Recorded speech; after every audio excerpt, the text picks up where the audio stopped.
Hello everyone, this is not an AI coffee break, it's rather an entire lecture about large language models or short LLMs, because today we want to give you an overview about all the things you need to know about to understand large language models of today. So a third of the lecture will be about the transformer architecture, because transformers, established 2017, have been making the backbone of LLMs since then, and it's been the tricks that have been established starting 2020 that have made transformer LLMs reach the caliber of ChatGPT, and with that made it into journalistic headlines, but most importantly brought LLMs into everybody's hands, because I don't think I need to ask you whether you use any large language model today, like for example ChatGPT, Claude, Llama, or many others. So here I list the contents in detail that we are going to cover, and it's not to intimidate you with this entire list, but it's rather to help you navigate the video. We will use chapters to tag every content we will explain. So if you think, I want to learn something about tokenization, then you can jump there in the video. Or if you say, I want to learn something about retrieval-augmented generation or instruction tuning and so on, you can jump there in the video. So to set your expectations, in this video we have compiled and broken down all the components you need to understand about LLMs of today. But let me tell you, making and editing a video like this takes a lot of skill from me, and skill like this I needed to train, and luckily I had Skillshare on my side to help me level up. On Skillshare I'm learning from the best YouTubers like Marcus Brownlee about all things YouTube and video making. From Maggie Stara I'm learning about all things related to social media posting, so you guys get to know of the videos I make. So if you want to learn these skills too, or you have any other creative passions in mind, such as film, illustration, design, freelance, productivity and more, check out Skillshare, the sponsor of this video. There, on the largest learning community for creatives, you can take thousands of classes from industry experts. And I know that thousands of classes might be hard to navigate and compile at first, but no need to worry with that on Skillshare, because if you want to master a specific skill, Skillshare's got you covered with learning paths, which are curated sequential class collections for that specific skill. What are you waiting for? Take your creative passion to the next level with Skillshare. The first 500 people to use my link in the description below will receive a 1-month free trial of Skillshare. By the way, you can also scan this QR code to get the link.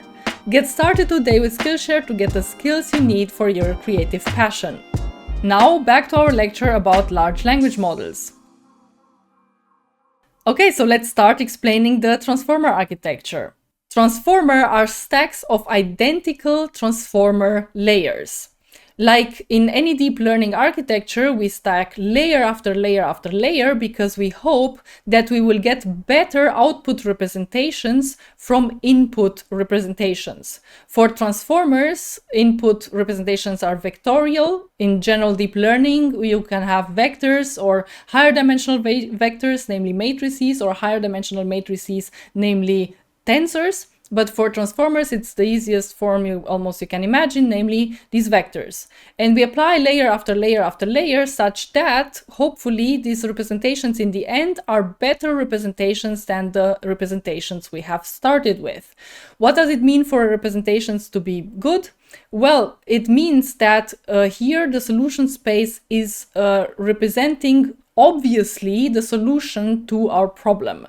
Or in deep learning terms, it means that this representation space is linearly separable with respect to our task. So to explain that, let's first define a task. Like, what could here a task be? Well, we're making large language models, so let's think of a simple low-dimensional task. To visualize, we want to decide whether the word well is a plausible continuation of sentences like this. So can we replace the CLS with well, yes or no? That's basically our binary decision task we have here. And for this solution space to be obvious means that we have a linearly separable space, namely in which all sentences, so the classification token, the CLS representation for all sentences that end with well are on one side of the space, And the representation of the CLS token of all sentences that do not end well, pun intended, are on the other side of the representation space, such that we can use just a linear separation to distinguish such sentences when we look at the classification token. So here I've taken the liberty to represent this 4-dimensional space as a 2-dimensional space, but I've done it just for visualization purposes. There is no dimensionality reduction here, and this is what we expect from these better representations after all the transformer layers. And for the initial representations, we expect such a space not to be linearly separable, so the solution to our task of whether well is a possible continuation of this sentence is not obvious over here. Yeah, so that's why we do all of these transformer layers to get better representations. And in short, transformer layers map L d-dimensional vectors into other L d-dimensional vectors. Okay, but now that we know that transformer layers take as input vectors, the natural question that arises for language models is how to represent text as vectors. Text is discrete, text is symbolic, and vectors are continuous, so how to transform that? Well, we can use a naive idea and we can see how far we can get with the naive idea until we have to fix it. Namely, we can first look at all words we have in a training corpus and make a vocabulary. And we have here mother and attention and any other word we have encountered in our training data, and we can make a dictionary out of it. So we give to every word a word ID, and to each word ID we give a unique word embedding. The question is which unique word embedding? It doesn't matter, one can initialize it randomly and we can update these word embeddings during training. But then the obvious problem with this is that we will have a finite training corpus. So at test time, when users interact with such a model, we will have the trouble of new words, words that simply haven't been in our training corpus, and also, obviously, there will be typos because people are very bad at writing. There will be typos in there, and all of these new words will map to an unknown token and will have the same word embedding, and this is not a good semantic representation for such unknown words. So we have to somehow have a tokenization strategy such that new words will also get as semantic representation as possible. So the solution here is tokenization. Tokenization means that we compose the vocabulary now out of subwords, which we will call tokens. And the idea is to have common words end up as part of the subword vocabulary, but to split rarer words into subcomponents. And these subcomponents are sometimes unintuitive, but this is the idea. For example, we split mom into MOM, and M gets the M26 token ID, this other M the same token ID, and then they will get the same word embeddings, and so on. And in the worst case, basically each character in the word will become a subword. Okay, but then how to tokenize? What is the algorithm that splits us all these words into subwords? Well, tokenizers are many. There's, for example, byte per encoding, which I will explain because it's one of the most popular tokenizers these days, used by Llama, for example. And here the tokenizer has a training stage. This training stage of a tokenizer is very different from the training of our deep learning model, of our transformer. It happens way before that. So here in the training of our tokenizer, we basically define a target vocabulary size. We say we want 50,000 tokens in our vocabulary. And then we start with a set of all characters as individual tokens. And here, to be honest, it's not characters in byte per encoding, it's bytes. So it's 0 to 255. And one can represent every character as bytes or as multiple bytes.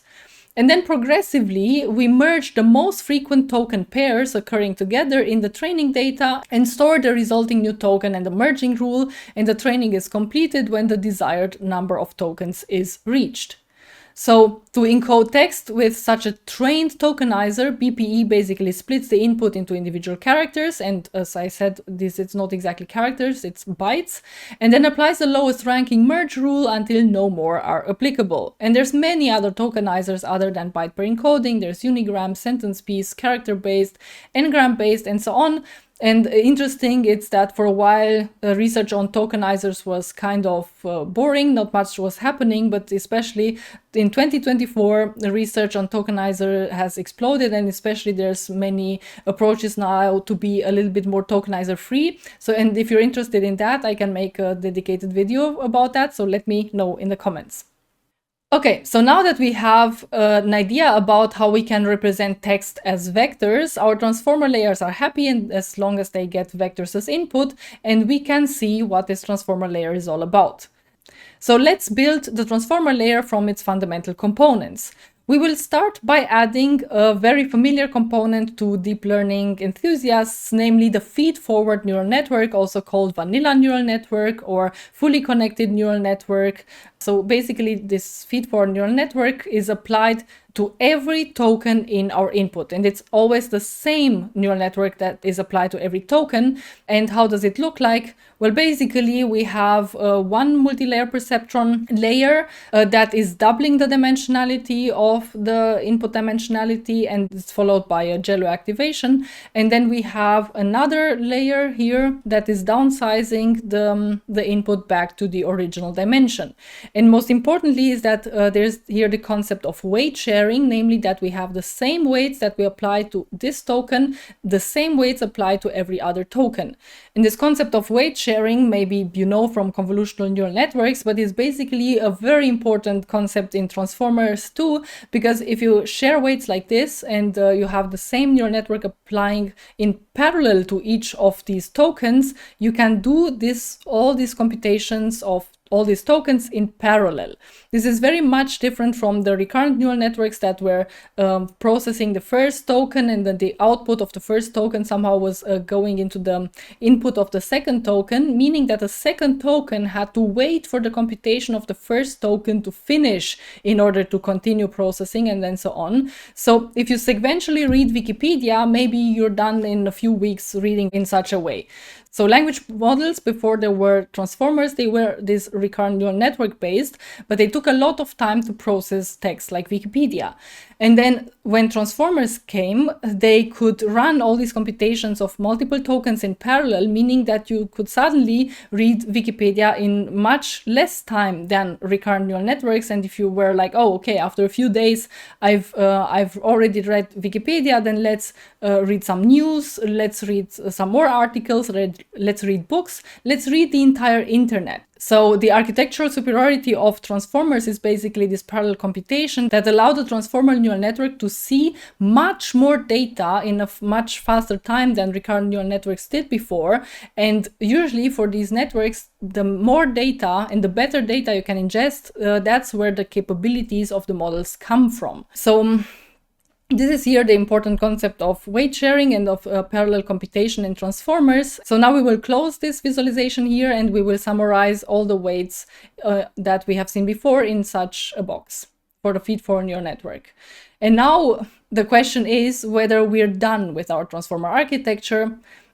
And the obvious answer is no, because there's some very important component missing here, namely a way for letting this token here, for example, know that it shares some company. That here works is not a word that is in isolation, because this feed-forward neural network will act on these representations in isolation from all the other representations. This is not good.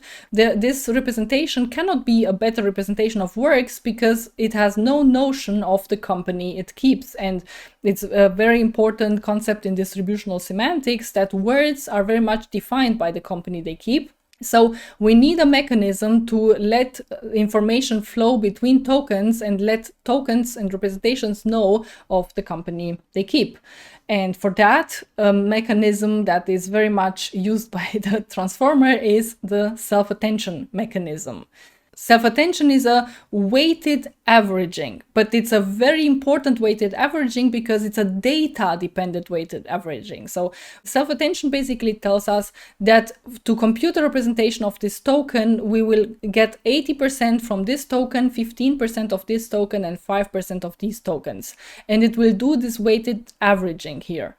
But very important, and that's why self-attention is so powerful, is that these weights for the weighted averaging are not somehow determined in advance. They are data dependent. So this 80% depends very much on the representation of attention and the representation of works. So let's see how that works. And first, let's see what is the difference between self-attention and attention. Self-attention is when we compute attention between one sequence and basically itself again.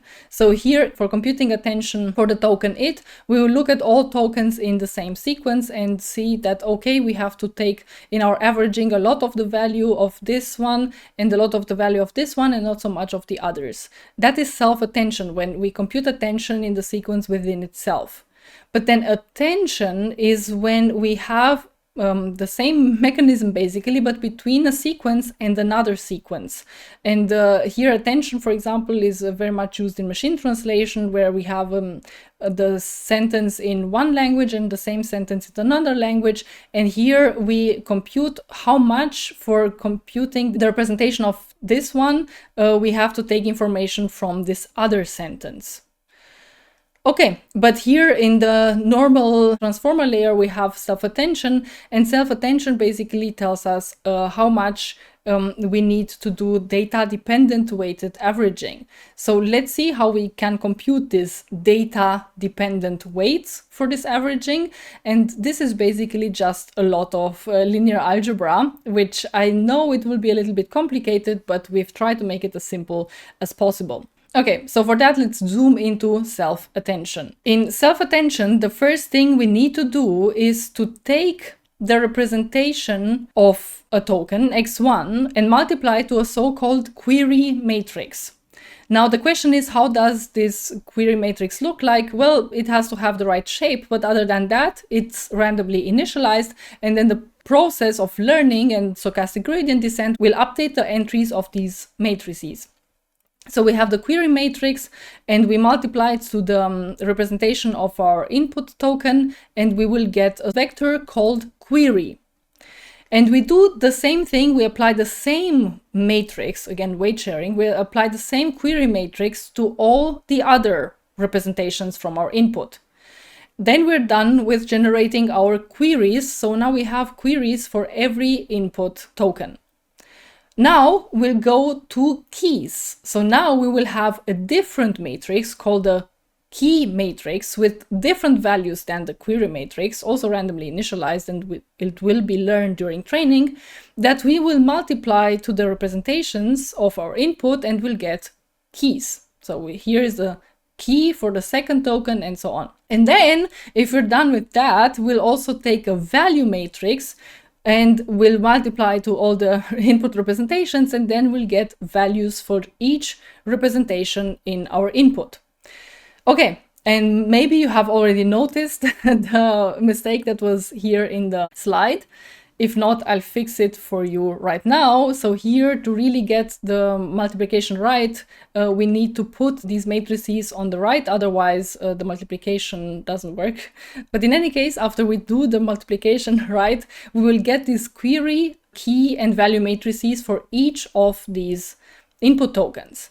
And after we have generated the keys, queries, and values, we can a little bit forget about the matrices that have been producing them and see what we will further do with this query, keys, and values.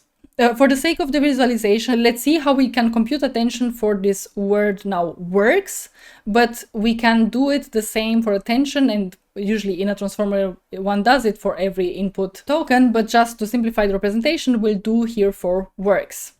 So what happens here is that we take the query and we multiply the query of this token of interest with the keys of every other token in the sequence, including itself. So we will take query 2, multiply to key 1, and we will get a certain value, let's say 2. It's just a scalar product between this and this vector. Then we'll take this and this vector, we'll do the multiplication, and then we'll take this and this vector and we'll do the multiplication, and we'll get some certain values that can be outputted by the scalar product. then what happens is a division by the dimensionality of the vectors. Here we say that dimensionality is 3, so we will divide this by square root of 3, and the same we do for every other multiplication here. And then the important thing happens. It's a nonlinear function that we apply here, namely the softmax. The softmax will take care of producing values between 0 and 1 from all these values here, and also values that sum up to 1. So you can also interpret them as percentages. It means basically that here we have a 13% attention score, here we have a 78% attention score, and so on. And this is now the weights we will use for our data-dependent weighted averaging. Data-dependent because these weights now have been computed from the data itself. This query vector and this key vector, they come from multiplying a matrix with these vectors here.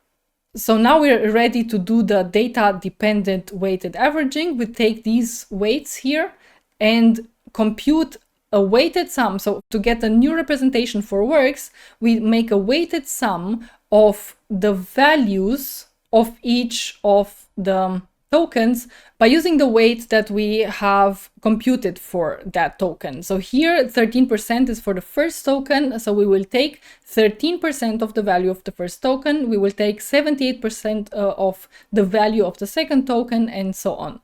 And now the question is, how do we jump from a 3-dimensionality to a 4-dimensionality? Well, because here I have no more space to write it, but here basically we have another matrix multiplication that will map from the dimensionality of 3 to the dimensionality of 4 back to our original representation space.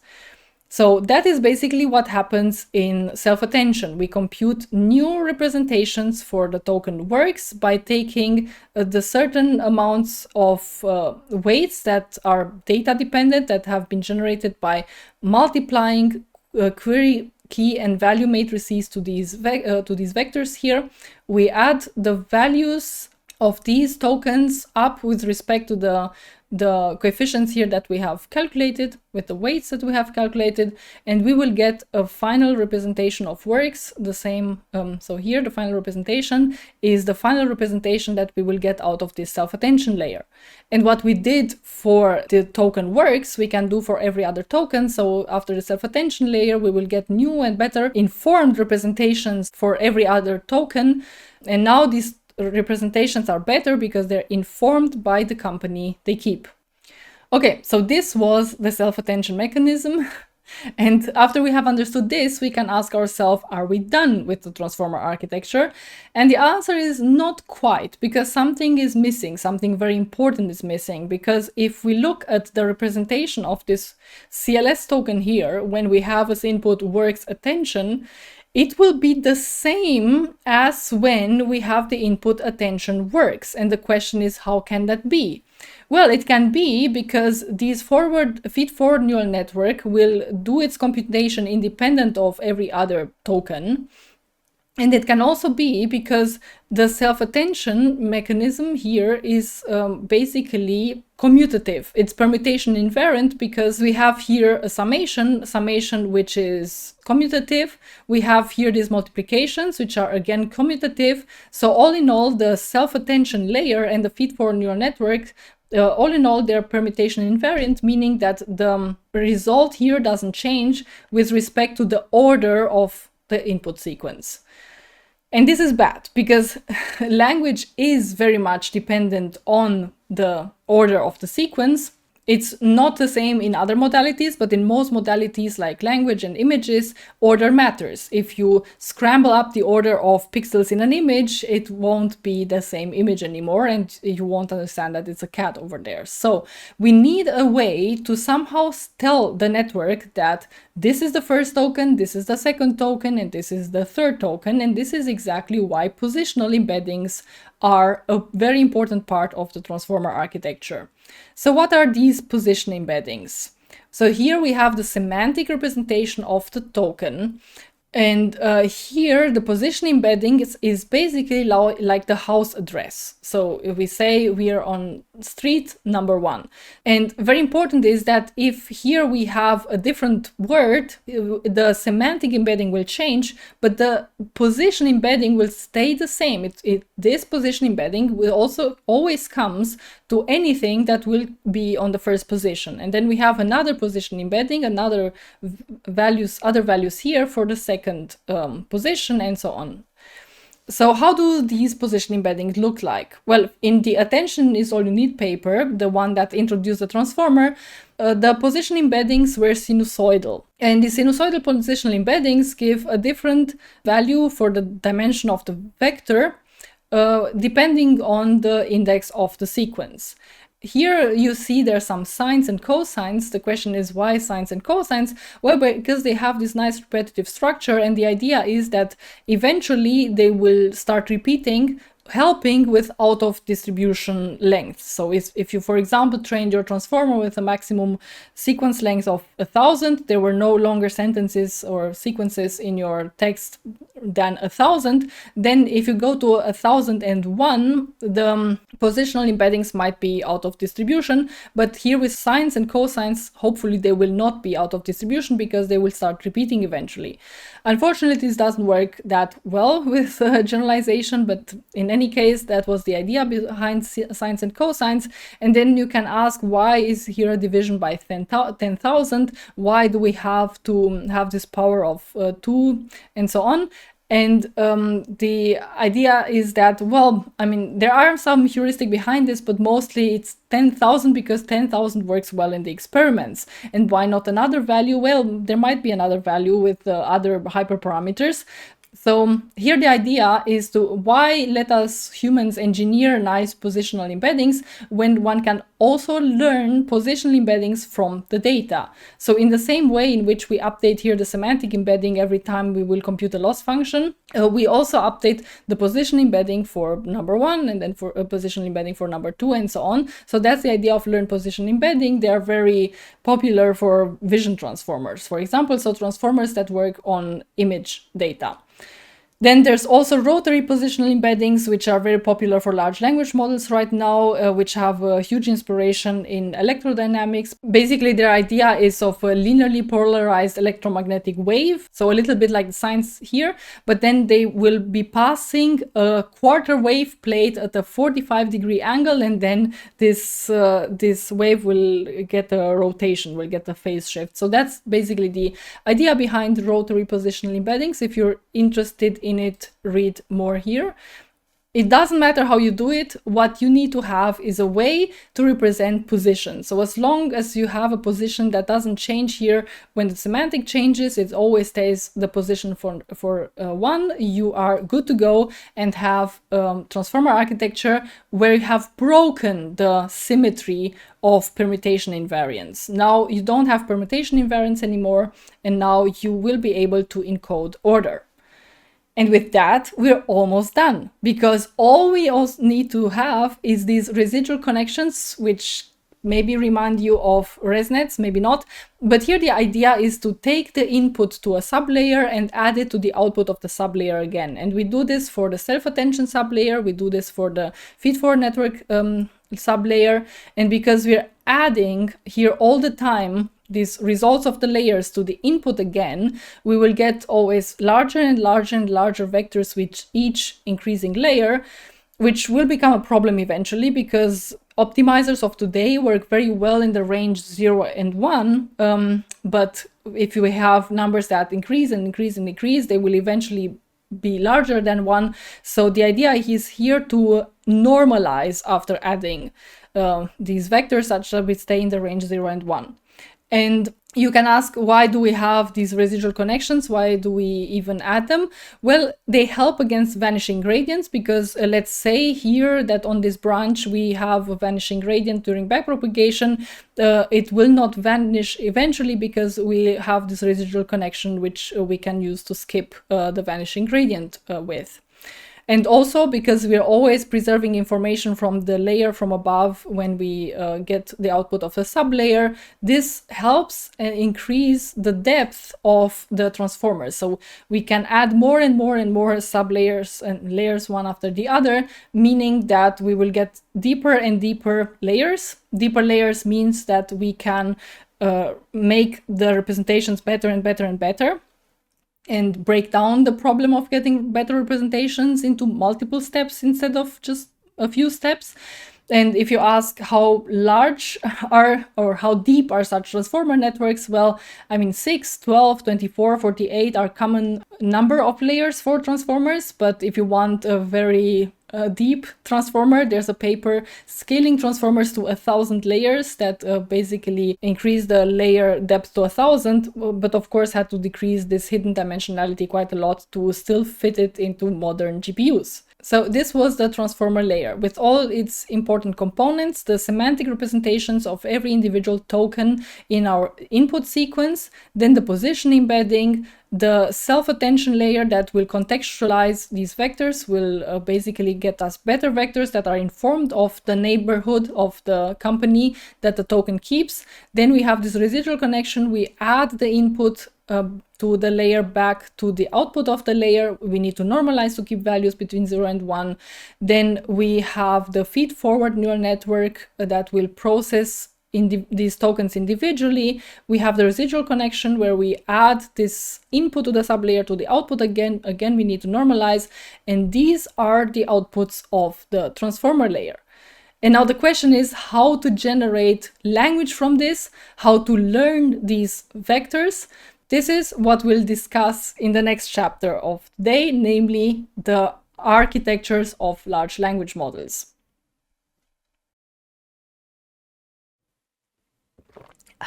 I hope you had a little break after we have had such an intense walkthrough through the transformer architecture, because now we're going to get into all the details of how to put these transformer layers and how to train them such that we can generate language from them.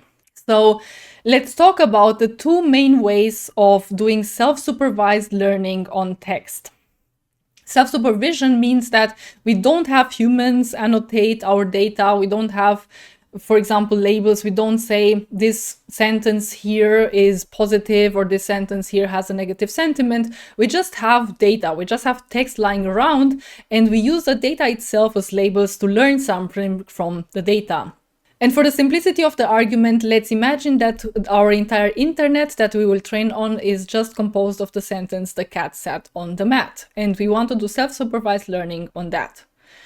And to learn with self-supervision, there's mainly two main types of doing it. One of them is called masked language modeling, and it was the first successful way to do it. And here the idea is to consider our training data and mask 15% of the tokens in the text with this special token mask here. Now, the model will predict the mask tokens. So it is a classification setting. It will choose one of the, let's say, 60,000 tokens or words in our vocabulary to put instead of mask. So the loss function here for this classification setting, for this 60,000 way classification setting, is cross entropy, which will penalize the model if it will say dog because it was cat in the training data, and it will have a loss of 0 when it says cat. And transformers that learn with in a such masked language modeling fashion are called transformer encoders or bidirectional encoders, for the reason you will see later. And notable examples of that are BERT, Roberta. So if you see BERT in the name, it's usually transformer encoders. And the other very successful way to do it is autoregressive language modeling. Here, the objective is to complete the text, is to make very huge autocompletes, like we have the cat sat, and the model has to say on the mat. And here the model again predicts the text is a classification setting again, because it has to choose which of the 60,000 tokens in our vocabulary are good to put after these previous tokens. So the loss function is again the cross entropy, and it's autoregressive because the model kind of eats its own output again. So if the model says cat after it will ingest cat again as input to generate from the cat sat, and it will take its output as input again, and it will be the cat sat, and so on. And you see the pattern here, and that's what it's called autoregression.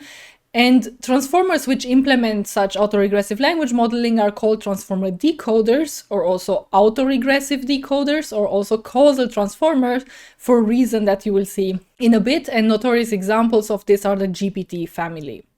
Okay, so here I've put again the transformer layer in all its details, because from now on we will abstract away all the details of the transformer layers, and we'll just say that we have L such transformer layers in an architecture, and we, of course, like for every transformer layer and transformer, we get here, for example, 4 input tokens, and we will get 4 representations out of it. And first we're going to explain the transformer decoder.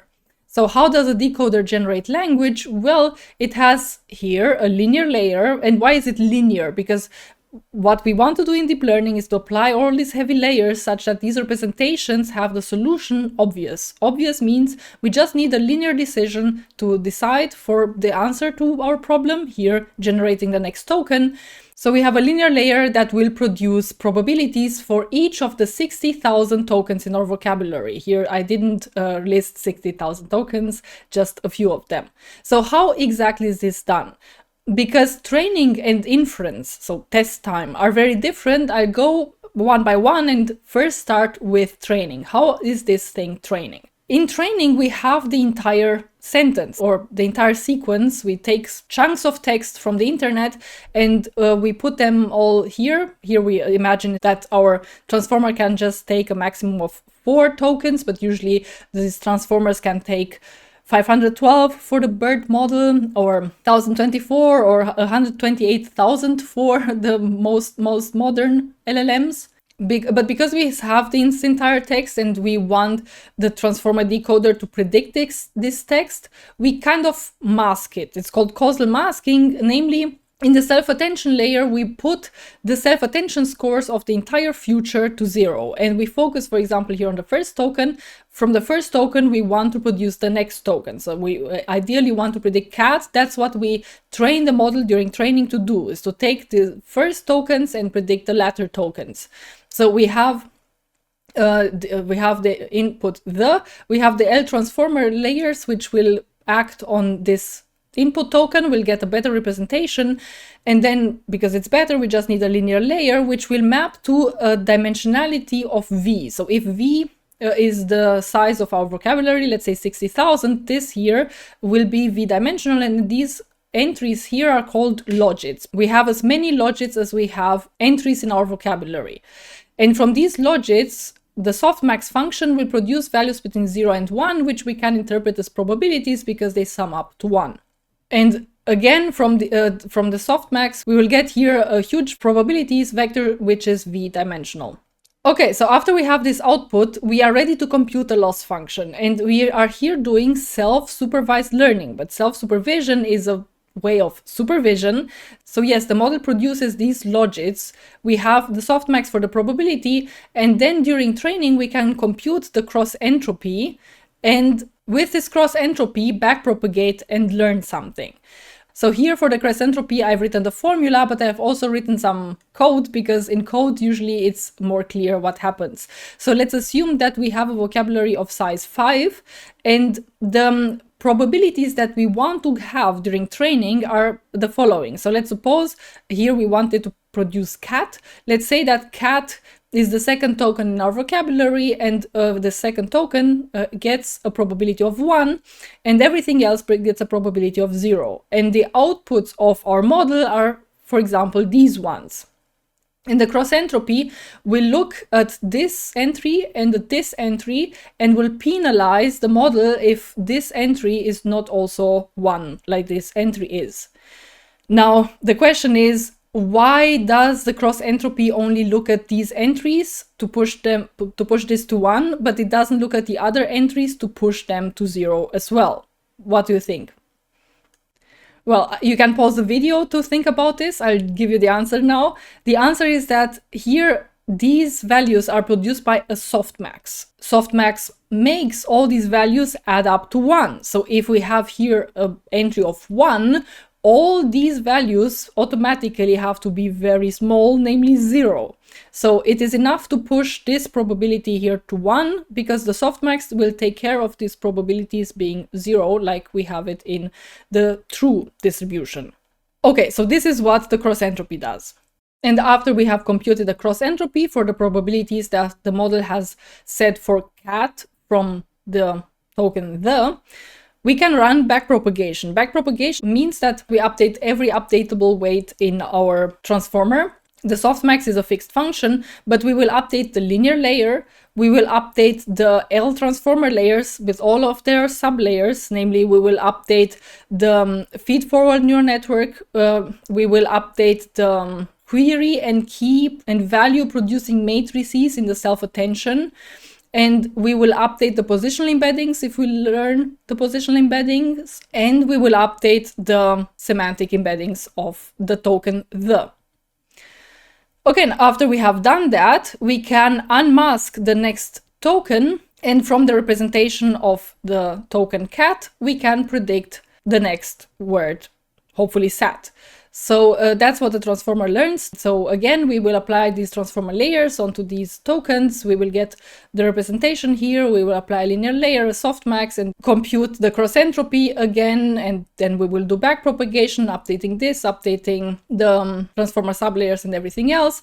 And then from this token, we will produce the next tokens and so on until we have produced the entire training sequence. So that's basically what transformer decoder does. From the last representation of the last token, it predicts the representation of the next token. And the attention is causal because we mask the future. That's what it means for causal masking, and autoregression means that what was produced before goes as input again. Okay, and now we're ready to look at the inference, because in inference, the user gives an input, like for example, the, and then the model, which has now been trained, will say something. And because we're not in training where we know the future, we pad these tokens with a pad token, or it could be any token, because it doesn't matter anyway. The self-attention score on them is to 0, such that it doesn't peek into the future, which doesn't contain any information anyway.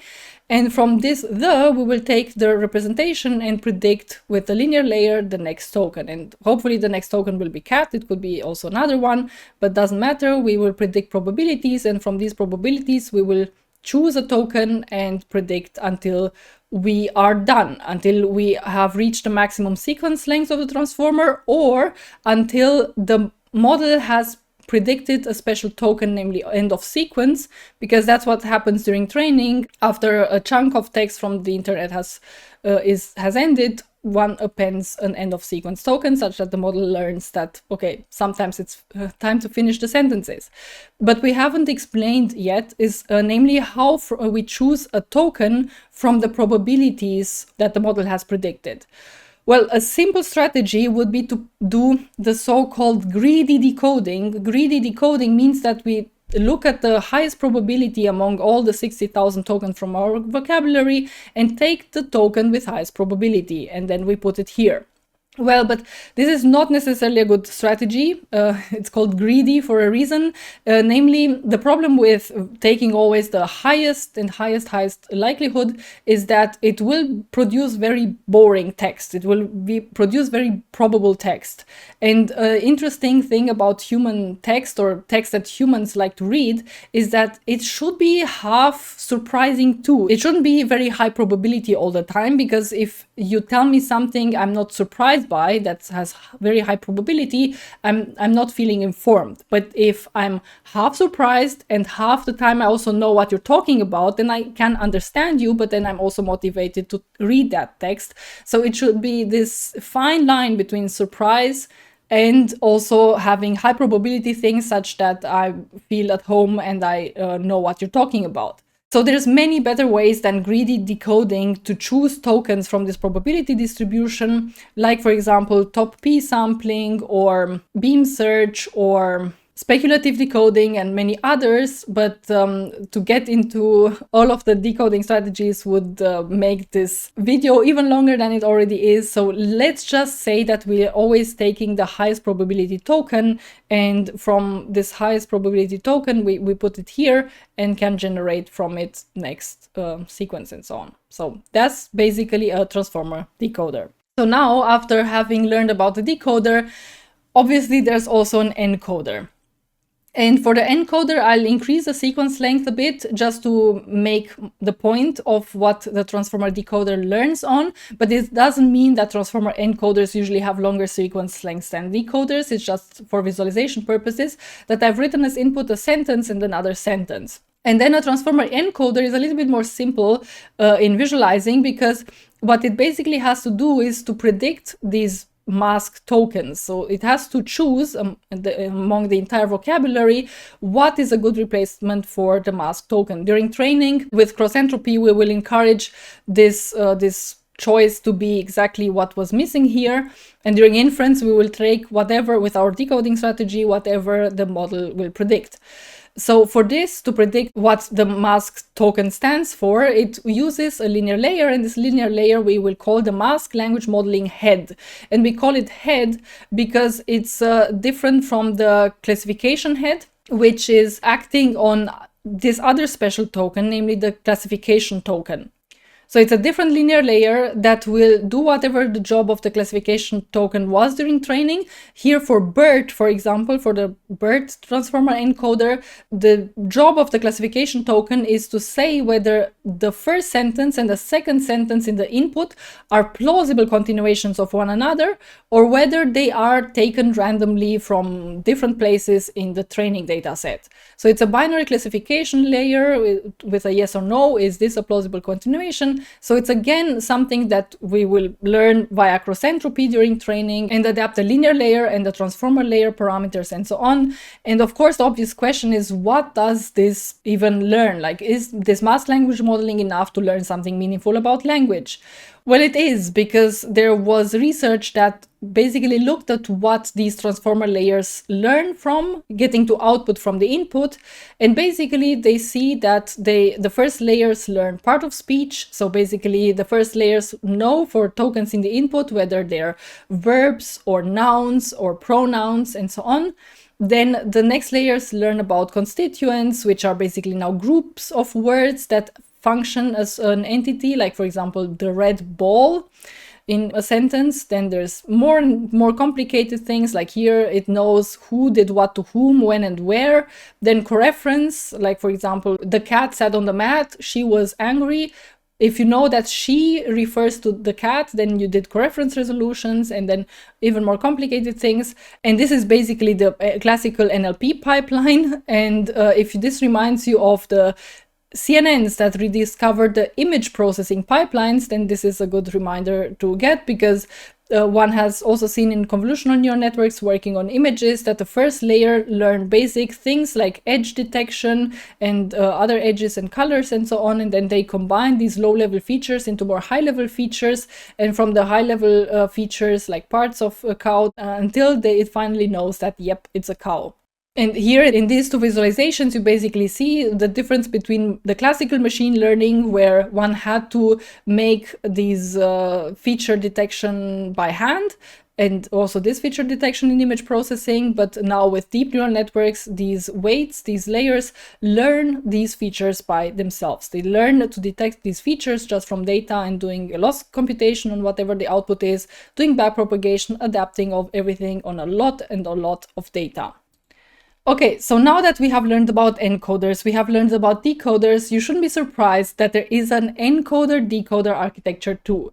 And here I have to warn you, unlike in my visualizations, here the information flows from the bottom to the top. Here in the bottom there's the input, at the top there is the output, because I didn't draw this visualization myself. I took it from J. Alamar from his amazing illustrated transformer.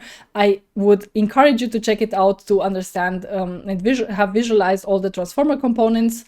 So here the idea is that we have the input, we have it tokenized, we have the encoder do whatever the encoder does and produces output vectors, as many as there were input vectors. And now the decoder works a little bit different. So yes, a decoder has causal self-attention to look at whatever it has produced so far. But now, with the queries of these tokens, it looks via keys and values to the output representations of the encoder. So now the decoder attends through its own previous steps via self-attention, but it also attends via cross-attention to the representations of this encoder. So basically now, to compute the context of am, it looks at, self-attention looks at I, so we will have a weight from I, but it will also get the values from these additional history tokens, if you want, from the encoder output. And now maybe the obvious question is, why do we have 3 types of architectures instead of just one? Well, because each of them has their own strengths and weaknesses. Encoders can learn very well to represent contexts, like for example the entire input. They have this classification token which has to make a decision about the entire sequence. So basically that CLS token can summarize something about the entire sentence or the entire input sequence. So this makes great sequence or sentence representations, which can then be used for retrieval-augmented generation or diffusion models that generate text to image. They have to somehow represent text. So if you want to summarize the entire text, the entire input sequence with just one vector, you can give it to a transformer encoder, and then you can pass that vector to the diffusion model to generate you images from that. And unfortunately, they're not yet great at producing language from scratch. There's just right now ongoing research into so-called discrete diffusion models that can do this much better. Check out our video on that if you want. But they are great at replacing missing words. So if you have a fill-in-the-blank tasks, transformer encoders are great at replacing missing words. Now, transformer decoders are basically generative models of language, because if you want to compute the first token, then basically we just compute via the transformer decoder the probability of the first token. But then for the second token, we compute the probability of the second token given the previous token, namely x1. So basically we compute the probability of the next token given all the previous tokens, and if maybe you recognize this formula as computing the joint probability of the entire sequence. So if you want a model that can give you the probability that the sentence occurs in its training data, then basically you can use a transformer decoder. And transformer decoders, because they just continue conversations, they continue sequences, they make great chatbots. And encoder-decoders are a mix of both. They basically combine the upsides from encoders and decoders. And encoder-decoders, as seen in this example, are great at machine translation, because the encoder can focus on this one language and the decoder can focus on the other language. The job of the encoder is to abstract away the semantics of the entire input.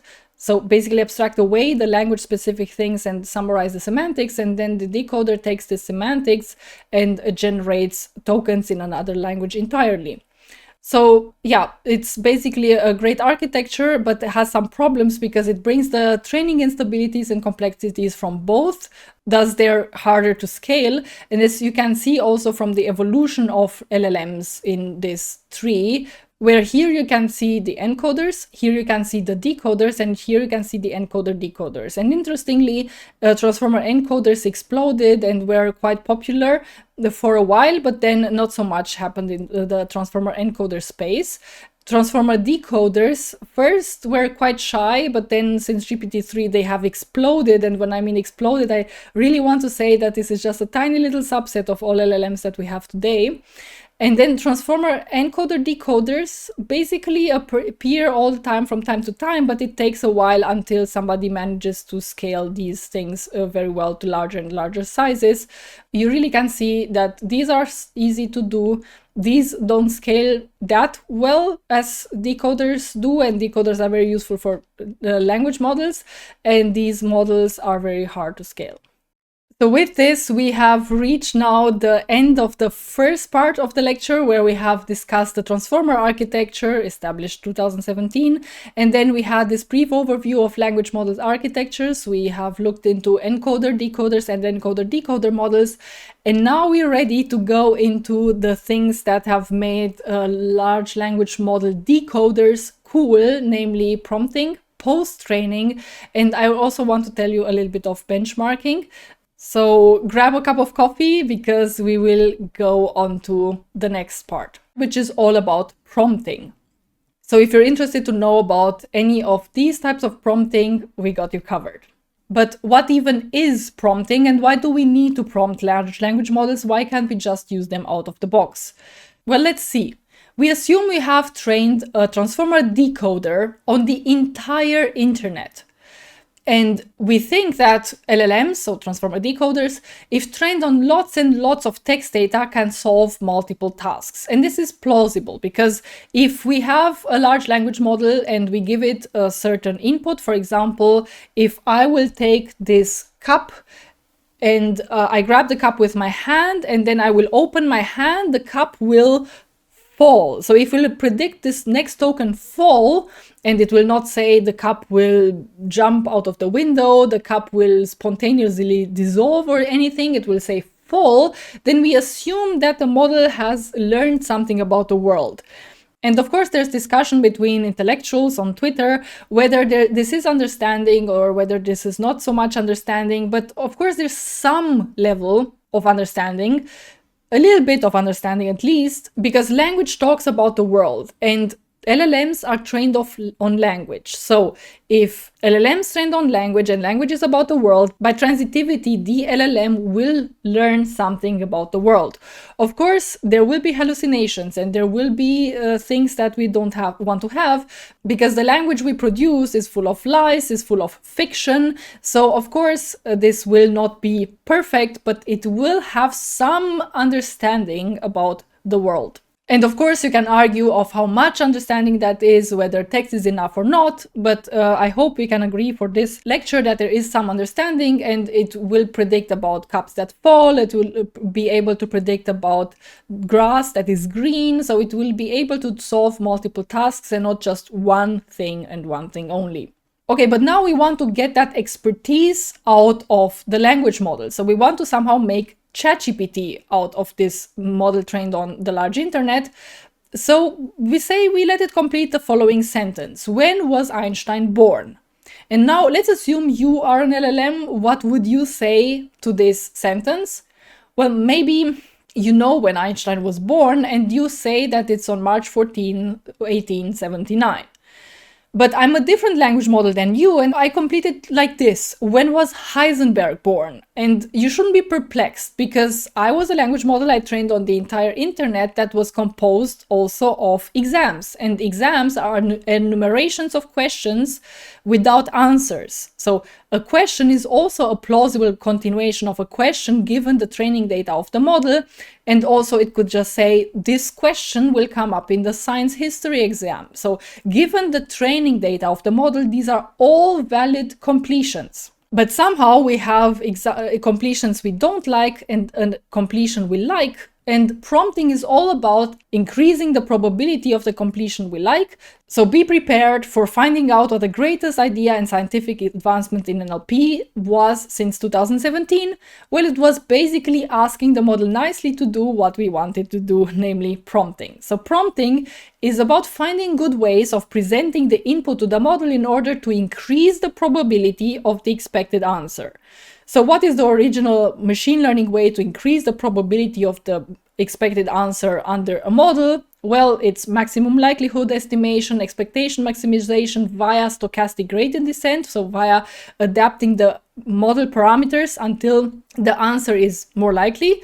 But now we're not adapting the model via SGD or whatever, we're just changing the input. And this is a fundamental difference between machine learning and LLMs of today, because I can do SGD, maybe you can do stochastic gradient descent, but my mom cannot do that. So just changing the input is something that makes increasing the probability of the expected answer accessible to everyone.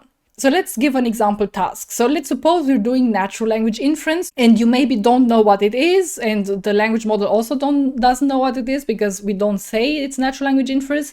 We just do it the very classical machine learning way. We have data samples, we have a CSV file with full of sentences like this: premise, John ate pasta for supper; hypothesis, John ate pasta for dinner. And then every row with such a sentence in the CSV has a label, either entailment or contradiction.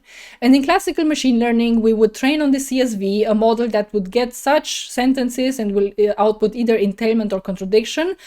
But this model couldn't do anything else other than that. But now we're in the language model era, and we suppose that the model has learned multiple tasks and will just be able to complete sentences with things we would like to have. So if we give the model this input, the question is whether it will do something right. And the answer is no. So if we just give it this input, it will not output entailment or contradiction. It will say anything else other than entailment or contradiction.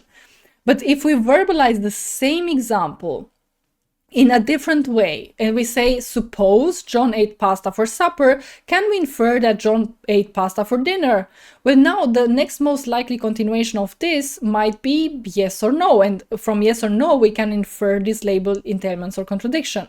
And if we even add yes or no, then the probability of the right output even increases. So what did we do here? Here, so let's say we have 60,000 tokens in our vocabulary. The probability of all 60,000 tokens is maybe not that great, but 10,000 tokens might be here a possible continuation of this sentence, because the model doesn't know what to do. You wouldn't know what to do if you were instead of the model. But if we ask it this following way, then yes, it can still answer this question by continuing with another sentence or question, or saying something it's not exactly the answer to this question. But if you even say yes or no, then the probability of the next most likely token to be yes or no is 1. So basically the probability of the right answer, namely yes, is 1/2. So now we have increased the probability of the next token to be the token that we expect from 1/10,000 to 1/2. Which is tremendous. It's a great increasement of probability. And of course, 50-50 chance is still, the model has to then be able to understand things like what does supposing mean, what does inferring mean, and it should be able to understand these two sentences to really answer with the right yes and not with no. Sure.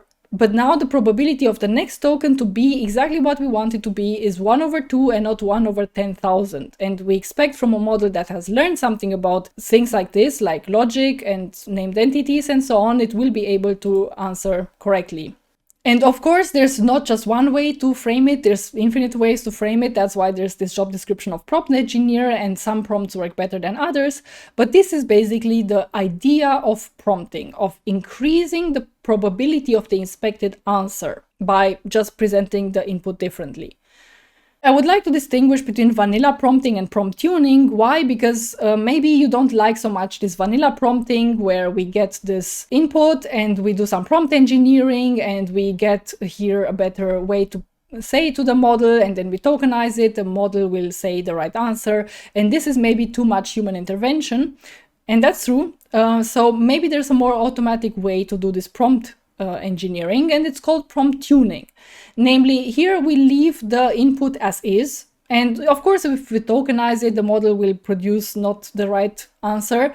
But if we add some additional vectors and we tune via stochastic gradient descent these vectors until the model with these vectors and the input gives the right answer, then this is basically a way to do also prompt engineering, but we're not tuning in the word space like we're doing here, we're tuning in the word embedding space. So here on this example, so we can find soft prompts that work for one individual instance, or we can do this stochastic gradient descent tuning of the soft prompts for multiple examples. So, and we can find then a prompt that will work for most examples for the specific task, but this is a more, let's say, automated way of doing prompt tuning. And if this reminds you of adversarial examples repurposed for a good way, then this is a good reminder to have. Okay, but vanilla prompting and prompt tuning are by far not the only ways to do prompting. There's even smarter ways of doing it. And the very important one is so-called in-context few-shot learning. So here the idea is to give the model some solved examples as input before we ask it the final question. So why does this work? Well, let's take the example of sentiment classification. We have here an input sentence, and the task is to say whether this is a positive sentence or a neutral sentence, or it has a negative sentiment here. And if we give the model these examples with labels, and we have here defined the pattern that after this / there's always a label coming, and we give it a new sentence and have // then the likelihood of the model saying positive is very high. Why? Because in the first place, we restrict the solution space a lot. Because now the model, via examples, knows that after // the next likely tokens are positive, neutral, or negative. So we have increased the probability from 1/60,000 from any token to one of these 3 tokens. And of course, for the model in a 1/3 probability setting to find the right output is of course dependent on the power of this language model, but if it was trained on a lot of good data, then this should be entirely possible. And people say that this is, I don't know, eliciting the reasoning of the model, or they use a lot of words that kind of mean magic to kind of imply that there's a lot of learning happening. But there's this paper here that I would like you to read, and of course a follow-up work on it, which makes the experiment of giving these examples, these labels to the model, but always mixing them up. So here we don't have positive, we have neutral, for example. And it turns out that the model with mixed up labels is still able to do better in context few-shot learning than without the examples. So somehow the correctness of these labels is not that important, which makes the point that there's a lot of basically just a definition of the accepted solutions that help in context few-shot learning, and that it's not necessarily new knowledge that the model learns here. So if the model doesn't know what company means and operating means, then it will not learn it via these examples. So again, it's just a way of eliciting the knowledge of the model, of the existing knowledge of the model, by specifying the solution space such that now the model will not answer with any kind of plausible continuation, but with exactly the kind of continuation we would like to have. So one of the 3 labels. But of course, there is the parallel between stochastic gradient descent and in-context learning, because what does in-context learning basically do? Or how does this differ with SGD? So with SGD, we have our input, the model does its prediction for the next token based on this representation here. It does a prediction, it's good or not good, and if it's not good, the loss function will be higher than 0, and we will back propagate, and it will update these weights, which also automatically means these weights. We will update the query and key and value producing matrices of self-attention. We will update the positional embeddings and these representations here. So we will update the model parameters to do better next time. And in-context learning, we don't update parameters. We just append something more to the input. But this has a tremendous effect, which can be equivalent to SGD. Because what happens here? We have our input, which now is longer with these examples. And the self-attention will produce here vectors which will integrate the entire context of the model. So now after self-attention, just because we have added additional input to the model here, this representation will be different, because this representation will not aggregate just these vectors, but the other vectors. So this representation will be different. And after the self-attention layer, now we have different values, and they will go into the feed-forward neural network and so on. So we have achieved different values by just appending stuff to the input, while with SGD, we were achieving different values here by updating the parameters that produce this value. That's why it's kind of a dual view. Either we update the parameters via SGD to get better vectors, or we append input in the input window such that self-attention will take care of producing different values, and hopefully these different vectors will be better. And yeah, that's basically the equivalence between prompting and in-context learning and stochastic gradient descent. Okay, so now that we have made this parallel, I think we're ready for the second greatest idea in scientific advancement in NLP since 2017, namely having a prompt, let's think step by step, adding this to the prompt and writing an entire paper about it. And of course, I'm a little bit tongue-in-cheek here that people wrote an entire paper about this let's think step by step thing, but back then it was quite a novel thing. And people really needed all the experiments that this paper has done to be convinced that just such a stupid, simple prompt works so well. And this is basically all about chain of thought prompting, because chain of thought prompting makes the following change. We have the problem statement, we have the question that we give to the model, and then we just have let's think step by step. And what does this change? Well, it changes a lot, because the model response now will not be directly the answer, but it will be a lot of stuff, a lot of breaking down the problem, and then it will give the answer. And this basically makes, again, the answer, the correct answer to be more likely, given that the problem is now broken down into smaller pieces and that the tokens preceding the answer describe a simpler problem. So to get to 9, it just has to do 3 plus 6, and it doesn't have to do the computation in here in just one step. So because to produce here 9 immediately means that with the 48 layers that a model might have, it has to really do all the computation and come up with 9. And here it can append intermediate steps of computation and then use and do limited computation token by token and then aggregate this computation for getting the final answer. And again, I want to emphasize that this is working only if the model underlying the whole thing already has the ability to break the problem into correct pieces. Because this let's think step by step doesn't teach anything to the model, it just defines by prompting another way of, another angle of tackling this problem. So this chain of thought will only work if the pre-training of the model was really, really well done. And there is not much learning or thinking happening here. It's just postponing the moment you have to give the answer such that you have more time to break down the computation from just one step into multiple tokens, as many as you need, basically. Okay, and now that we are familiar with so many kinds of prompting, just the last type of prompting, namely retrieval-augmented generation, because this is used very much in industry. Namely, we have a prompt, like, for example, how many employees did NVIDIA have in 2024? And please bear in mind, all the examples and numbers are here invented for illustration purposes. I have no idea how this question is actually answered. But here the idea is that the model response will not be good, or it won't even answer, because the model's data came from the internet from before 2023, so it has no idea what happened in 2024, or the requested information is not public, that might be. So the idea of retrieval-augmented generation is to use this prompt, to use this question in the same way in which you would use a search engine, to search for related passages in company internal documents in a database where such information is written, and append all these retrieved passages to the model input and then ask again. And if you have appended all the retrieved passages to the model input, then of course the question now becomes answerable and the model response will be much better.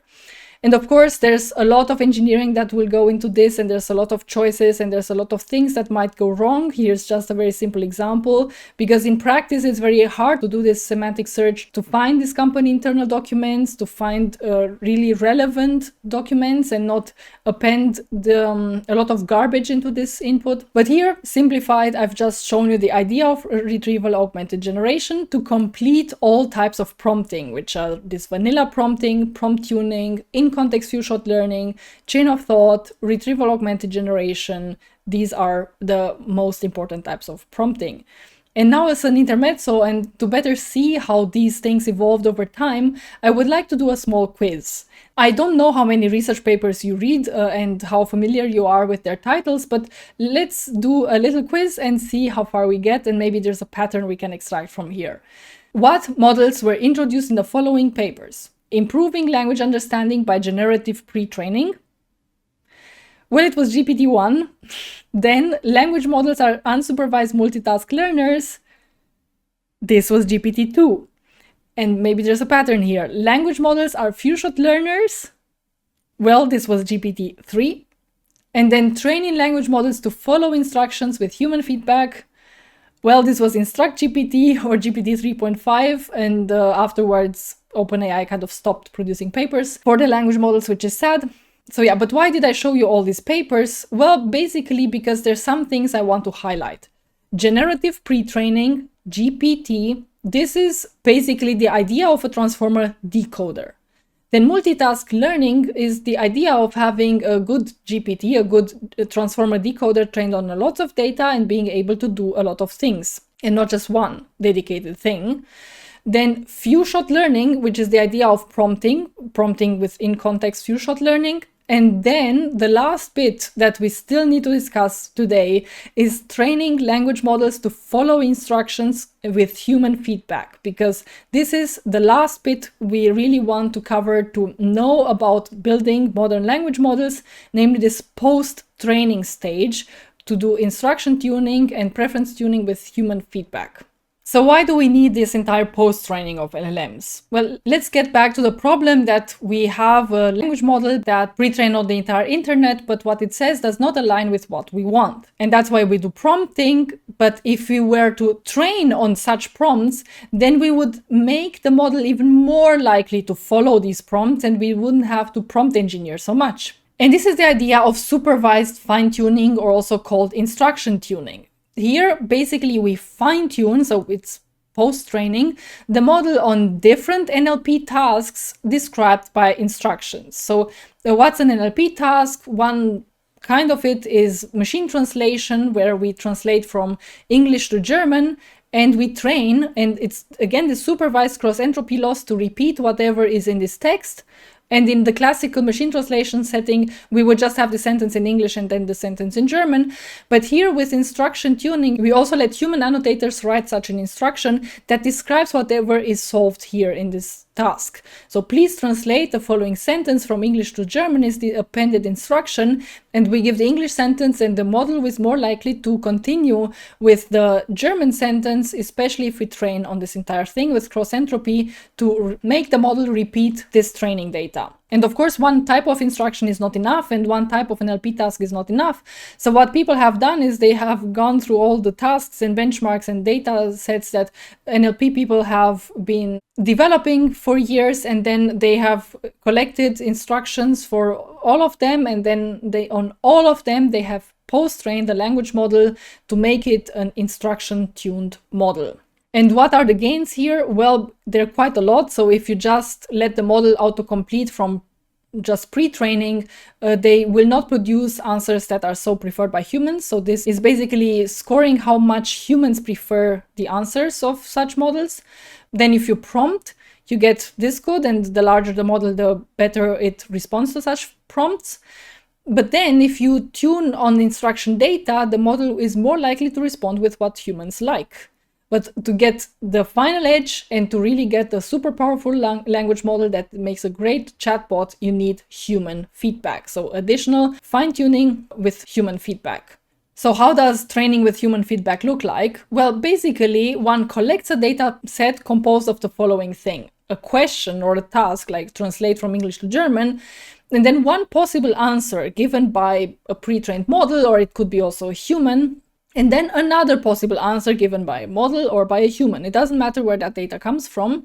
And then one lets humans rate whether, given the question, they prefer this continuation or the other continuation more. And once one has this data, one can train with this human feedback, either via direct preference optimization, DPO, or reinforcement learning with human feedback, which was basically the first way to do it. But then people found an easier and equivalent way of doing human feedback training.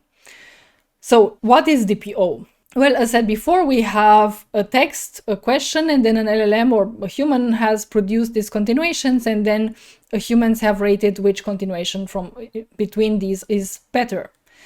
And one trains the LLM in a supervised fashion to increase the likelihood of positively rated outputs and decrease the likelihood of producing the negative examples. So we want to increase the probabilities of these tokens given this, and decrease the probabilities of these tokens given this. And because just doing this will give you a language model that is able to fit very much this human feedback data and forget everything else, one needs regularization to make the LLM stay close in predicted token probabilities to the LLM before it was even starting this human feedback fine-tuning. Because that's the idea, to preserve the capabilities of the original model of the pre-training on the entire internet, because otherwise the model would forget everything else and would just overfit on this human preference dataset. So how does this look like in the loss function? Well, it's a little bit of a complicated looking loss function. Here, just for comparison, the usual cross entropy that one uses during pre-training. This is now a little bit more complicated, but it's doing the exactly same thing, but with two terms instead of just one, in a contrastive way. So why is it contrastive? Because we increase the probability, like we did it also here, of the text we want, and decrease the probability of the text we don't want, while regularizing with respect to this reference model, to this model before it started all this DPO training, to keep the model that is fine-tuning as capable as the original model. So what you can imagine here is that we have some features, like for example, toxicity that we want to suppress, and we are here increasing friendliness. And also, of course, we are increasing that whatever the model will answer, it will be more liked by humans than not. And this is a simple way to do it. There's a more complicated way to do it, in which we will not get into very many details, but here, just to give you the gist of it, the idea here with RLHF is not to train the model to produce this and discourage the model to produce that, but it's a little bit more general. It's to make the model produce anything, whatever, that is getting high ratings. And here is where the difficulty lies. The model can produce whatever, and it will not just reproduce and parrot away these examples and be discouraged to produce these examples. So the LLM's goals is to get high ratings, but by doing so can produce any kind of text which is not in the training data. And to produce this text, it goes through a non-differentiable function, namely the argmax, to choose tokens. And non-differentiability is a very problematic thing when doing deep learning with neural networks, but there is a framework that makes the training overcome non-differentiability, and it's called reinforcement learning. And basically one trains a reward model on this data to output high rating or low rating, and then trains the LLM with this reward model on the loop, because the reward model will rate anything that the LLM produces. So this reward model becomes now kind of a surrogate human that will help the LLM in the training loop to get better and better. And this was all you need to know about the transformer, different transformer architectures, prompting, post-training. And now, if you have energy for more, I would like to tell you about how to benchmark LLMs and what to think of LLMs getting better and better and better. What does this better even mean? How do we measure it? And if you're interested in not doing just language modeling, but also understanding images, then I have a multimodal extensions of LLM chapter for you. So about LLM benchmarking, everything I want to tell you is that there's basically a 1 year cycle of madness where people design a super hard benchmark. Some large companies fire up their GPUs to train a model that was larger than ever before. And a few $1 billion later, these super hard benchmarks are solved, and then one goes to the first step again. So this is basically what happens in academia. And I don't need to tell you how performant these models are, that they can do things that they couldn't do before, that they can explain jokes and so on. But of course, the worry is that we train larger and larger models and they do more and more and more things. And we don't want to be surprised when models are able to do something, right? Because they might be able to take over the world, and we would like to know in advance whether training a larger and larger model will make the AI able to do that. So for that, we have these benchmarks. And of course, it's worrisome because we have these benchmarks where we measure how the accuracy of the models at certain scales. And then there are some capabilities, like, for example, understanding English proverbs, where the capability of the model doesn't scale linearly. And if we train this model and train that other model, we might think, oh, we will end up here. But it actually is much, much better than we would like. And there's this discontinuity here. And this discontinuity might be scary, because that's where scaling surprises us. That's where it's unpredictable. So here it's predictable, here it's unpredictable, and we call it emergence, and it might be scary. But I would like to give you a little bit of a different perspective of this emergence, because it's a little bit weird that these phenomena occur, especially when we look at other metrics, not here, for example, English proverbs, but the loss function of the model. So how much does it get penalized during training? Here it's a logarithmic axis. So actually here we have a lot of diminishing returns when training larger and larger models. And if you look at the accuracy of the model predicting the next token correctly from the training data, again, it's not such a discontinuous thing. It's actually a diminishing returns kind of curve. But when we measure with accuracy, somehow we have these discontinuities and we have this emergent phenomena. And this is what this paper is about, basically telling us that these non-linearly scoring outputs like accuracy are generating these jumps, because even though the model might get better and better and better, the metric being discontinuous is too harsh and doesn't reward the model getting better and better, and it will just jump when the model gets at the kind of perfection where the discontinuous metric will recognize it.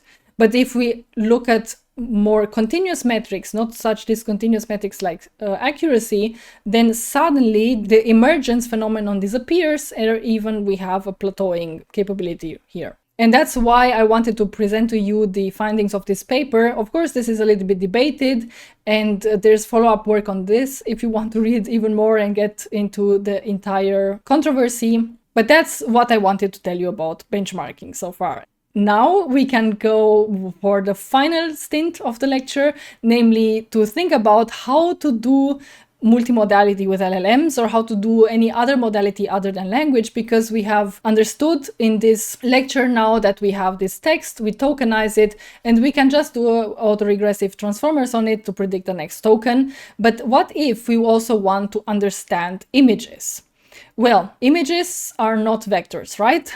Well, they're almost vectors. I mean, images are more of a vector than text is, because images are just matrices, and we can break these huge matrices into smaller matrices, namely patches, and then we can learn a linear layer that will produce from these two-dimensional patches these one-dimensional matrices, namely vectors, and then we can have the autoregressive transformer process these vectors too. But of course, these vectors will not be necessarily understood by the autoregressive transformer immediately. It will produce garbage.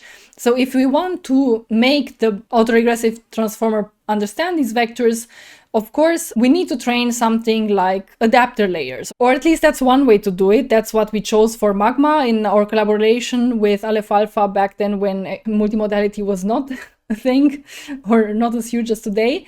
And here with these adapter layers, we basically can freeze the transformer that was pre-trained on language and just fine-tune a few little parameters called adapter blocks, such that this autoregressive transformer will understand these image vectors too. And you could ask, why not train this entire autoregressive transformers with the images and the text? Well, the idea is that if you have a lot of images and text lying around on the internet, that's basically just images and captions. And captions are not a very diverse kind of text. I don't know how many times you have written a caption for an image when you have published an image on the internet, but usually you just write a picture of me or a picture of a cat, and that's not very linguistically diverse.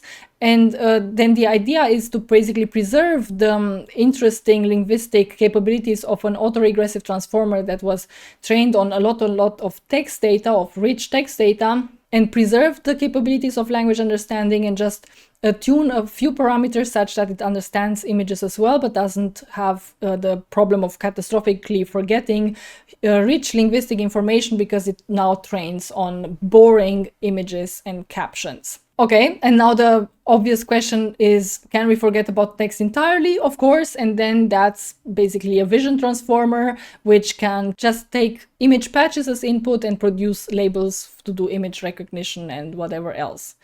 And as I said before, if you want one more connection to multimodality, basically you can use transformer encoders and their last representations to give text representations to text-to-image diffusion models. If you want to represent text somehow for the diffusion model to understand it, if you want to know more about diffusion models, check out our video on that.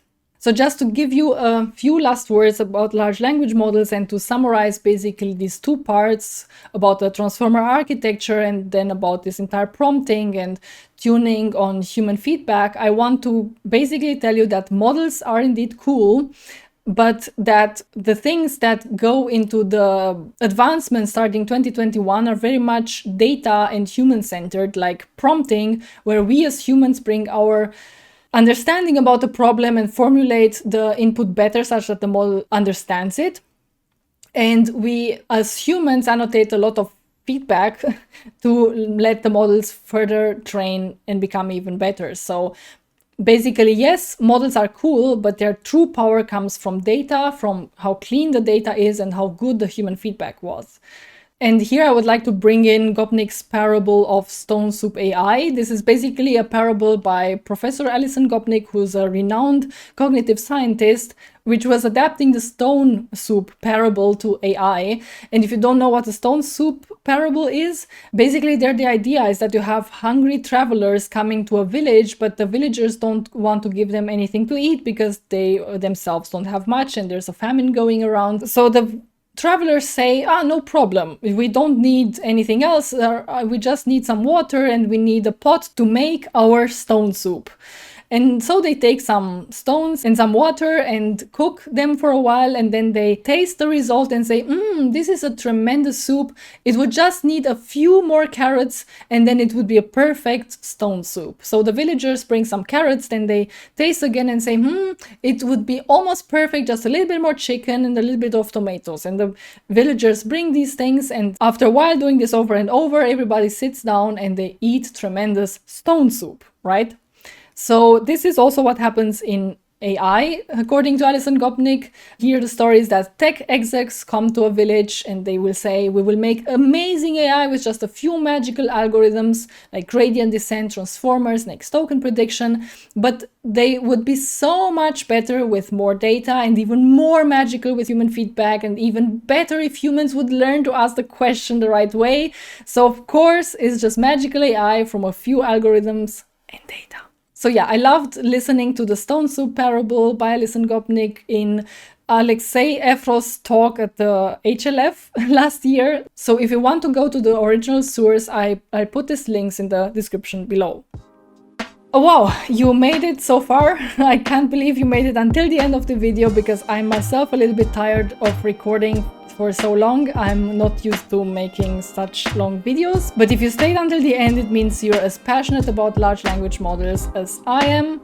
So thank you very much for your attention. And to stay up to date with our next videos, don't forget to like and subscribe.